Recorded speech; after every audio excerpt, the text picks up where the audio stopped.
So how does Agenda 2030 fit in with China's Belt and Road and Africa's Agenda 2063? Let's bring in David Shinn, former U.S. ambassador to Ethiopia and Burkina Faso, an adjunct professor at George Washington University. Ambassador, thanks for coming on to our program. Top UN officials, including UN Secretary General Antonio Guterres, has really said the Belt and Road Initiative is a pillar for UN sustainable development goals, especially when it comes to eradicating poverty. Do you agree with that assessment? To a limited extent. There's a big difference, I think, between the Belt and Road Initiative and the UN 2030 goals on the one hand and the Africa Agenda 2063. These are both very broad and all-encompassing agendas that basically want to do everything for Africa. The Belt and Road Initiative will certainly contribute to that. But to say that it is the pillar for it, I think maybe taking it a little bit too far. How specifically do you believe the Road and Belt Initiative could help the UN meet its development goals? And I'm going to be more specific here when it comes to economic growth and regional cooperation.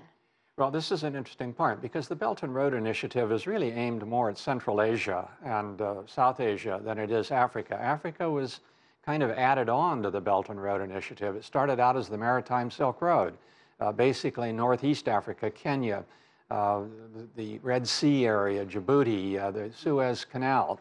Now it's been extended all across the continent. And it's a little unclear, and I think even to many Africans, as to what exactly does it mean for that area beyond Northeast Africa. The one thing it does mean is the continuation of building infrastructure in Africa, and that's a very important contribution. But that's a continuation of a policy that's been ongoing in Africa throughout this century by China. It's sort of putting a new name on an older program. What do you make of Africa's Agenda 2063?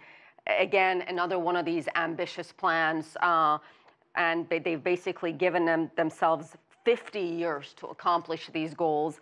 What has transpired since the adoption of this plan in Africa? Any noteworthy accomplishments that come to mind since it was adopted? Well, there have been, and there's certainly been movement on the Continental Free Trade Agreement, which is one of the core concepts in the Africa 2063 agenda.